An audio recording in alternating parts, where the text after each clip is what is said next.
তারাশে মুরগি ও কোয়েল খামারে স্বাবলম্বী রবিউল। সিরাজগঞ্জের তারাশ উপজেলার নওগাঁ ইউনিয়নের গ্রোয়াল গ্রামের রবিউল ইসলাম মুরগি ও কোয়েল খামার করে স্বাবলম্বী হয়েছেন। 2005 সালে কাঠ মিস্ত্রির কাজ দিয়ে কর্মজীবন শুরু করলেও পরে পোল্ট্রি খামার করার সিদ্ধান্ত নেন তিনি। প্রথমে 2000 মুরগি দিয়ে শুরু করে এখন তার খামারে রয়েছে প্রায় 7000 মুরগি। রবিউলের খামারে 4 জন নারী ও 2 জন প্রতিবন্ধী শ্রমিক কাজ করছেন। খামারের পাশাপাশি তিনি মাছ, ধান ও সবজি চাষও করছেন। 2023 সালে উপজেলা যুব দিবসের সম্মাননা স্মারক পেয়েছেন তিনি। মুরগির বিষ্ঠা ব্যবহার করে পরিবেশ বান্ধব বায়োগ্যাস প্ল্যান্ট স্থাপন করেছেন রবিউল, যা তার পরিবারের পাশাপাশি আশপাশের কয়েকটি বাড়িতেও সরবরাহ করা হচ্ছে।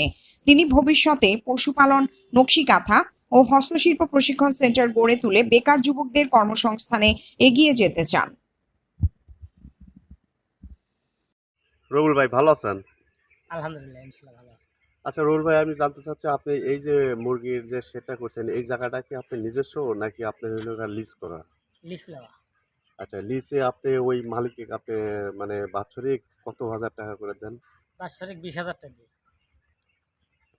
দুইটা শেড দেখলাম, এই দুইটা শেড আপনি কত সালে এবং প্রথম করেছেন এবং এই শেড করতে আপনার খরচ হয়েছে কত?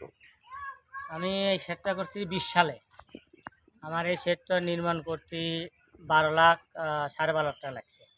কারেন্ট দিয়ে ঘরে ইট পাথর দিয়ে 12.5 লাখ টাকা লাগছে। প্রথম পর্যায়ে আপনি এই দুই শেডে আপনি এই যে ব্রয়লার মুরগি বা সোনালী মুরগি কি ধরনের মুরগি তুলেছিলেন এবং কি পরিমাণ খরচ হয়েছিল খাদ্য টাদ্য দিয়ে?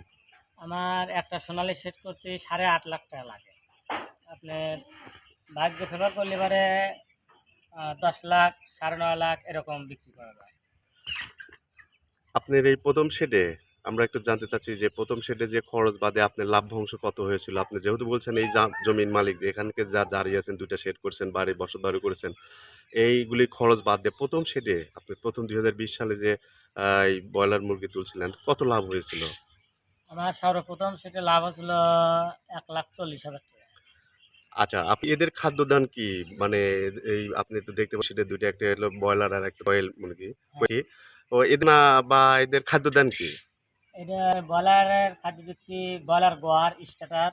আর ওটা হলো লেয়ারের খাদ্য দিচ্ছি, ওটা আপনার ডিম আসছে লেয়ার অন দিচ্ছি।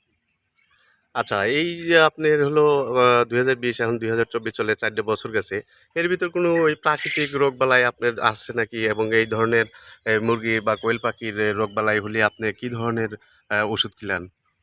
আমার এই 4 বছরে অতটা ঝুঁকিতে পড়িনি, কিন্তু আমার হয়তো সময়তে আসছে, সময়তে কিছুটা লাভ আসছে, হয়তো বেশি হয়েছে, কিন্তু আমি লস ওরকমভাবে লস পাইনি।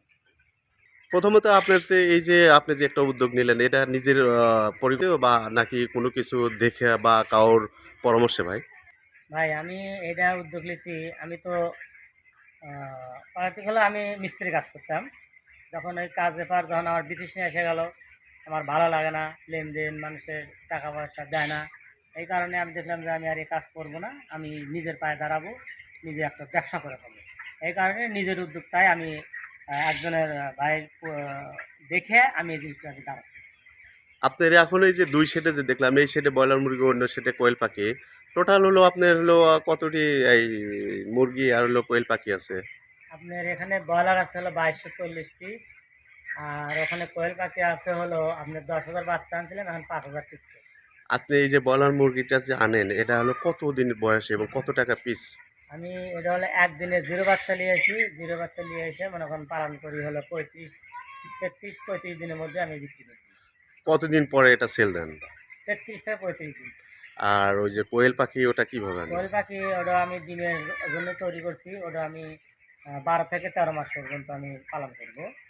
আপনার হলো 42 দিন থেকে ডিম শুরু হয়েছে,